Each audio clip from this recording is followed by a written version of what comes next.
now turn up.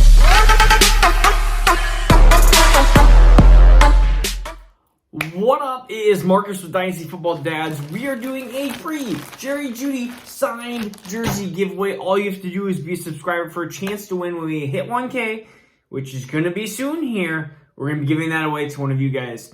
So what we're going to be doing is we're going to be doing team-by-team breakdowns in Dynasty Fantasy Football. A lot of things are probably not going to be changing. So we're either going to do one or two teams probably per video.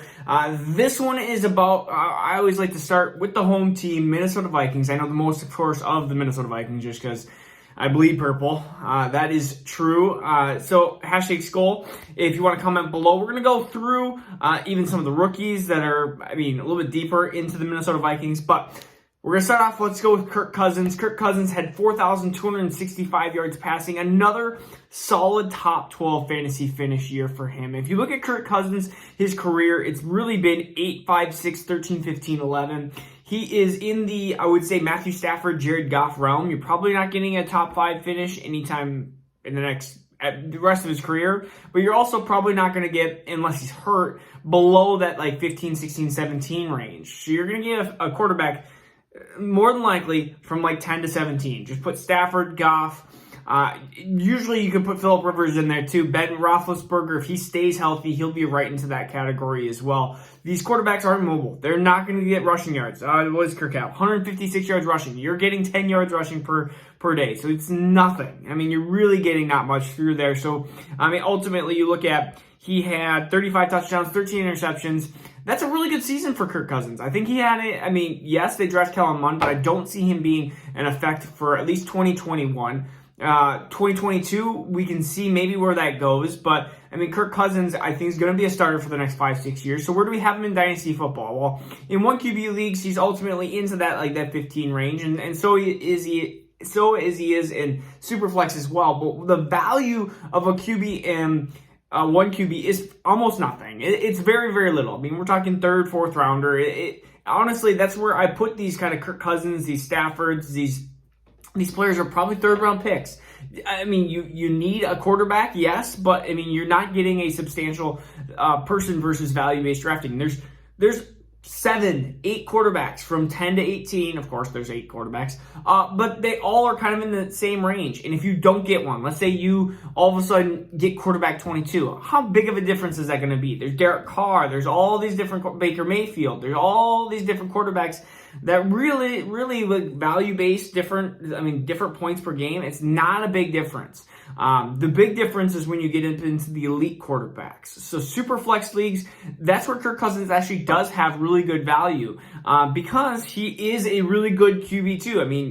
15th best quarterback, you're talking about a really solid QB2 versus some of the different replacements down there. So what are you looking at Kirk Cousins? You're looking at actually probably a first-round pick for Kirk Cousins. You are looking for a first-round pick for a kind of middle QB2, you could say. And you're going to have to pay up for him because he's going to be a quarterback that's still young, and he's 33 years old here. So he's going to have another maybe 5 years, I think, left on his deal, or left on his tread, on his tires. So Kirk Cousins, that's what I have in projection for what I think he's going to be. He's going to be worth an easy first-round pick. We're talking early first-round pick, probably into that 5-6 range if you really want him. Because I think if you want the upside, that's where you start getting the Zach Wilsons, the Justin Fields, the Trey Lances. But if you need that second quarterback to help position you better, you're going to need to trade a mid-first-round pick for Kirk Cousins. That's just the way it's going to be. So Kellen Moore, let's go to Kellen Moore. We're going to go position by position. He's QB6. Ultimately, you're looking at somebody that isn't really super valuable in 1QB leagues. Again, we're talking third, fourth round pick. End of third, early fourth round pick.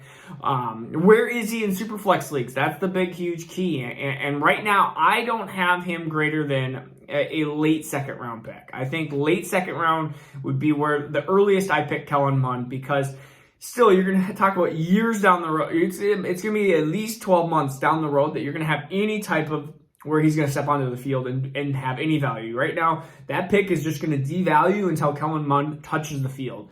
him. Also, Kyle Trask, same thing. That pick is going to devalue, so you're going to know that that stock's going to go down before it's going to actually go up. And so that's going to be the biggest issue with drafting a quarterback that you know is in backup mode, that you know is not going to be the starter for the upcoming season. We know Kyle Trask is not taking over Tom Brady. We know Kellen Moore is raw and is not going to be taking over Kirk Cousins in 2021. It's just the things that we know are not going to happen. So that pick is not going to be set on fire, but it's going to be losing value before it gains value. And honestly, I mean, next year comes along, all of a sudden, or maybe even 2 years comes along, it's Kellen Moore time, and then Vikings draft a quarterback in the first round. I've seen it plenty of times where 95% of the time you're going to get a quarterback that's probably not super valuable in round 3, and the other 5% you're going to get the Russell Wilsons, the Dak Prescotts. So you're going to have a 5% chance of hitting big. You also have like a 95% chance that it's going to be nothing, and that pick is basically just going to be wasted. So that is kind of the projection that we have there. So that is for quarterbacks. But for running backs, of course, we have Dalvin Cook. He is my RB3 when it comes to Dynasty. I have him behind CMC and Jonathan Taylor.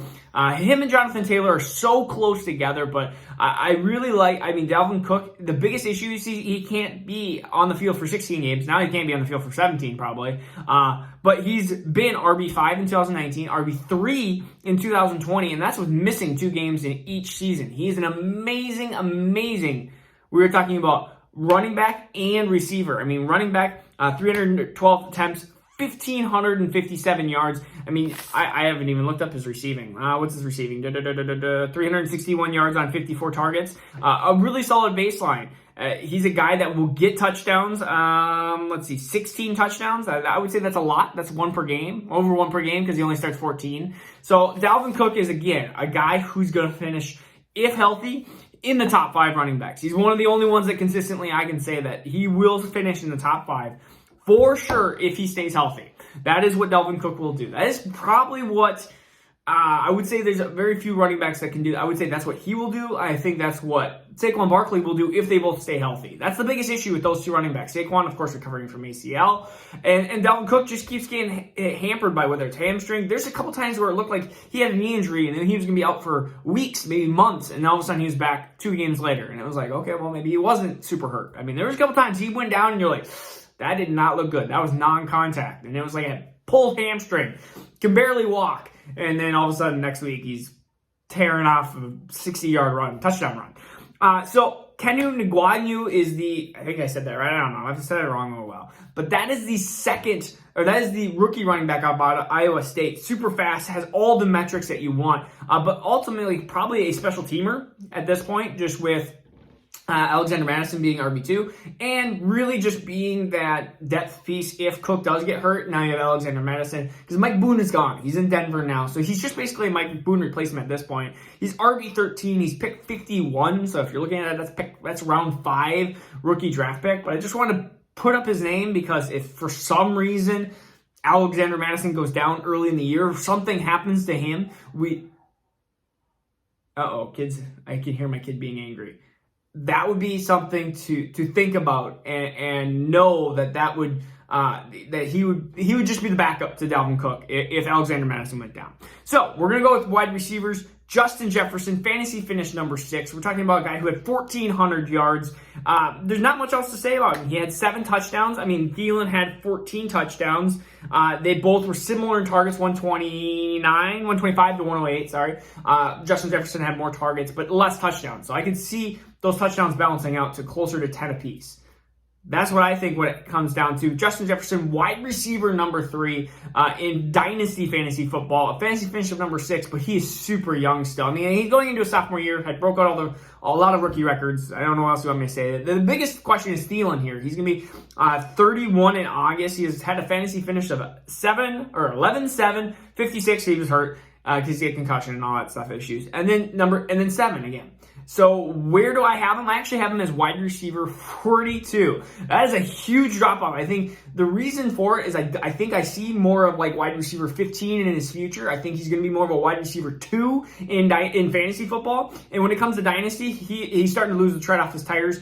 This is somebody that if you start seeing, maybe start off slow of the year, or if you really need him for a year as a wide receiver 2 piece for a contending team, That's what I'm doing, but I'm not trading a first for him. I just can't. I just really can't at this point. I'm really trying to trade a second-round pick for Adam Thielen, and I don't think it gets done like that in many leagues. I think they're going to ask for a first, and I think you just can't say yes, and they're just going to get stuck with him. And ultimately, that team's probably going to just ride the ship for a year with Adam Thielen, whether they're contending or not, until they either accept the second round or not.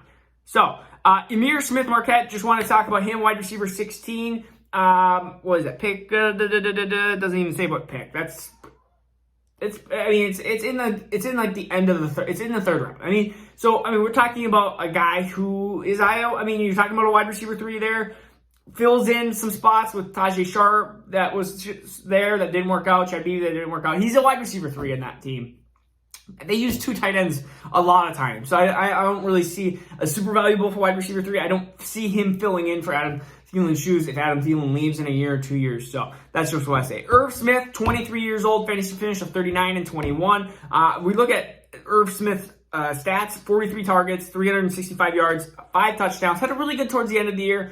I'm expecting tight end 2 out of him, which, it is what it is. The tight end 2s are like QB2s. There's a bunch of them. Unless you're starting 2 tight ends, which I don't see a lot of leagues doing, his value is very little. Tight end 2, you're just talking about another guy, one of the 10 guys that will be tight end in that kind of tight end 9 to 19, and they're all going to be about the same for fantasy points-wise. But still, you need one of them, especially if you don't have one of the big 7 tight ends. And the last guy, Zach Davidson, just tight end number 7. So just know that he is a rookie prospect. He's 6'7". He's huge.